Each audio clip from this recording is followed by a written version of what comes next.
Hey everyone, welcome back. We're doing a deep dive today on Palantir and their vision for AI. They're building a fascinating world over there.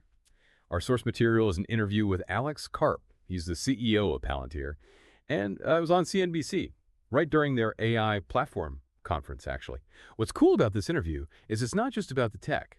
Karp goes into all sorts of things, how Palantir has grown, their place in American industry, even touches on some pretty interesting opinions about U.S. foreign policy. So one of the first things that jumps out is this whole thing about Palantir getting listed on the S&P 500.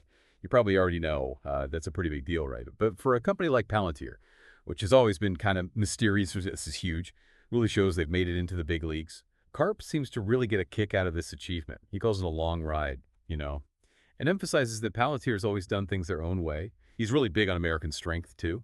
Talks about how dedicated Palantir is to supporting American interests. Actually, that comes up a lot in this interview. But let's get into the meat of it, AI. Karp has a really unique take on what actually makes AI valuable. He's not buying into all the hype about large language models being the be-all and end-all. He compares them to unprocessed hydrocarbons, which is a kind of interesting analogy, right? It's like we've all heard about the amazing things AI can do, but if you don't have a way to actually structure that data, it's just raw potential. And Karp's saying that Palantir is the company that can actually unlock that potential, sort of like how you need a refinery to turn oil into something you can actually use. Okay, so let's break down this whole ontology thing, because it's really at the heart of this analogy. I know it might sound a little academic, but bear with me here because it's super relevant to how Palantir actually works. It's all about context, structure, actually making sense of all that raw data from these large language models. Like the language model is the oil field and ontology is the refinery. And that's exactly where Palantir software fits in. They're building the refinery, so to speak, helping their clients, both government and commercial, use AI to achieve their goals. What I found really interesting is that Palantir's growth strategy isn't really about marketing hype. It's more about showing results, letting their success speak for itself.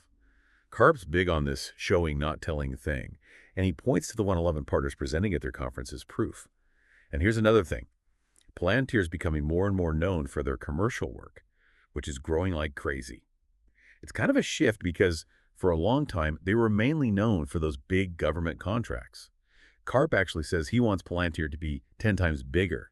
Doesn't even flinch at past criticisms and just projects his total confidence in their ability to keep innovating. He seems very sure of himself, you can tell. And speaking of innovation, Karp gives some really cool examples of how Palantir's tech is being used across different industries. So like in telecom, they're working with AT&T, helping them optimize everything. Infrastructure, capital allocation, even preventative maintenance, all with AI. Then there's the oil and gas sector. They've partnered with BP to streamline their operations and maximize efficiency. Karp actually claims that their software can help companies achieve things in a quarter. That would have taken them years before. I mean, it really makes you think about the potential for AI to just totally transform businesses, doesn't it? Pretty mind-blowing. But of course, AI comes with its own set of concerns, right? Especially when it comes to regulation and the possibility of being misused. Karp does acknowledge this, and he says that AI innovation is moving way faster than the regulations can keep up. He thinks we need laws specifically tailored to these big language models, and of course, ontology.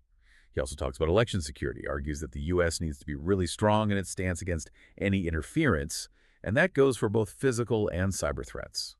It seems like his overall view on foreign policy is that the U.S. needs to stop just talking and start taking action. This guy doesn't hold back. It's a lot to digest, but it's really crucial to grasp how a company like Palantir, with its roots in defense and intelligence, is really pushing the boundaries of AI. And they're doing it in so many different areas. So, what does this all mean for the future? For industries, for global competition, even for international relations. It's something we all need to be thinking about. And this brings up a really important question for you, especially as someone who's been following Palantir. Karp is that the most radical thing we ever did was build software that actually was fully aligned with our customers. Now, on the surface, that sounds pretty good, right?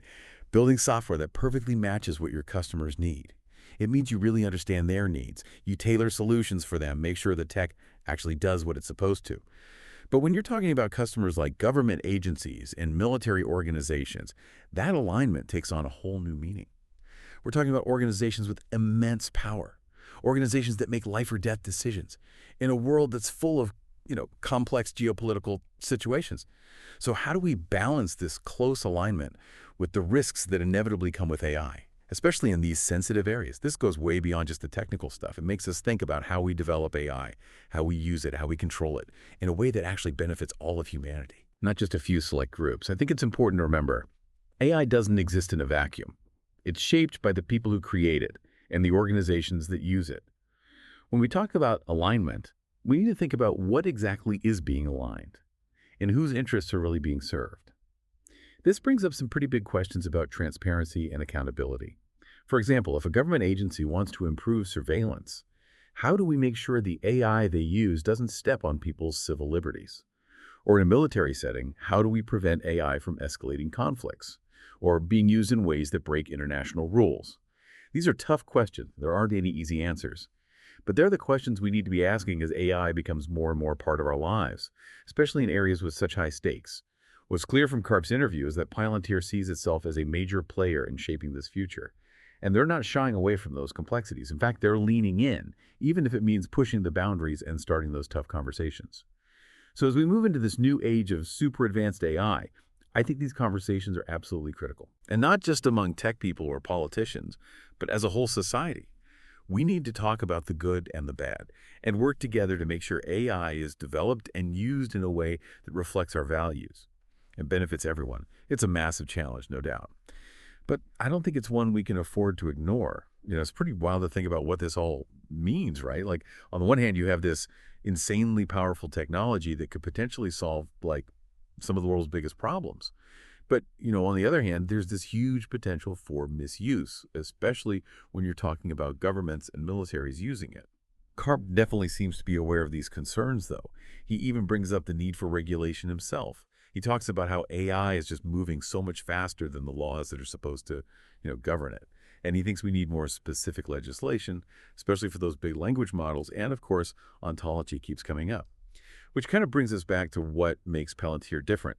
They're not just building AI tools, They're building entire AI solutions that are like totally woven into their customers' goals and missions. It's almost like they're becoming partners in those visions, which is both kind of cool and a little bit, I don't know, maybe a little bit scary. I mean, think about it. If you're like a government agency that's responsible for national security, and you've got a company like Palantir that can give you AI tools that are built just for your needs, that's a pretty powerful combo. But it also raises some serious questions, right? Like, how do we make sure those tools are being used responsibly? How do we keep them from being used for things that, we as a society might not be okay with? Karp doesn't really go into those questions in this interview, but I think they're super important for us to think about. It's not just about the tech itself.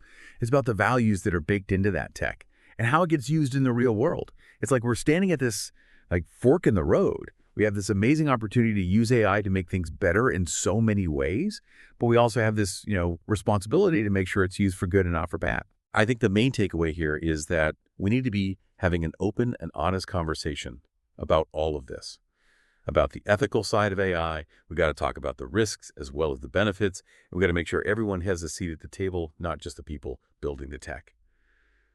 I mean, it's complicated, right? No easy answers. But I honestly think it's one of the most important conversations we can be having right now. And I hope that as you keep learning about AI and all this stuff, you'll keep those questions in mind. Okay, so let's switch gears for a minute and talk about something else Karp brought up that I thought was interesting. How Palantir is growing. They're clearly doing something right because they're growing super fast, especially when it comes to their commercial work. Remember how Karp mentioned they had like 111 partners at their conference? That's a ton. It really shows that they're building this whole ecosystem around their technology. But what I thought was most interesting was how Karp kept saying, show, don't tell. He seems to think that the best way to convince people that Palantir's tech is valuable is just to let the results do the talking. And you know what? I think he might have a point. In a world where there's so much hype around AI, it's kind of refreshing to see a company that's just focused on actually delivering, Obviously, only time will tell if Palantir can live up to all the hype, but they're definitely a company to keep an eye on. They're pushing the limits of what AI can do, and they're not afraid to, take chances. So what can we all learn from how Palantir is approaching AI? Well, I think there are a few key things to keep in mind. First, don't get sucked into all the hype. Focus on building solutions that actually solve real problems. Second, don't be scared to do things differently. Palantir has always marched to the beat of their own drum, and it's clearly working for them. And third, be upfront about the ethical side of things. AI is crazy powerful, so we have to use it responsibly. Those are good lessons for anyone who's interested in the future of AI, I think. It's such an exciting time, but it's also a time to be really thoughtful. We got to make sure we're building a future where AI helps everyone, not just a select few. All right, so we've talked about the ethics of Palantir's work, their impressive growth, and their whole unique approach to AI. But before we wrap things up, I want to touch on one more thing. Karp's vision for where Palantir goes from here, he's super ambitious. Remember when he said he wants Palantir to be 10 times bigger? That's a bold statement, and it makes me wonder what he's got up his sleeve. He didn't get into specifics, but it's probably safe to say that Palantir is going to keep pushing the boundaries of AI. They'll keep working with governments and businesses, and they'll keep developing new and innovative solutions. But what I find most interesting is how they're going to handle the ethical challenges that come with all this power. Like, will they stay committed to transparency and accountability as they get bigger? Will they be able to make sure their technology is used for good and not for bad? Those are questions that only time will answer, but they're worth thinking about. The future of AI is in our hands, and we're the ones who need to make sure it's a future we can all be proud of. So, as we wrap up this whole deep dive into Palantir, it's pretty clear they're in it for the long haul. Not just hopping on the latest AI trends. They're really digging in, building a solid spot for themselves in industries and governments all over the world. And that's what makes that statement from Karp about being fully aligned with their customers so interesting, right?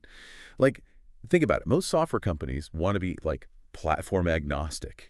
They want their tools to work for everyone. But Palantir's doing something different. They're all about going deep with their customers, almost becoming part of their operations. And that could be incredibly powerful, leading to some really groundbreaking stuff in AI. But of course, it raises some questions too, right? If a company's software is that connected to a customer's mission, what happens when those missions change? Or if there's disagreement about how the tech should be used? These are the kinds of things we need to think about as AI becomes more and more a part of our lives. We can't just get caught up in all the cool new features. We need to think about, who's really benefiting from all this? And that's where you come in. As someone who's paying attention to all of this, you have a real role to play in shaping the future of AI. Stay informed, ask the tough questions, hold companies like Palantir accountable. Don't be afraid to challenge things. Make sure AI is being developed and used the right way. The future of AI isn't set in stone. It's being built right now, and we all have a say in how it goes. So keep learning, keep asking questions, and keep pushing for an AI-powered future that works for everyone. That's all for our deep dive into Palantir. Catch you next time.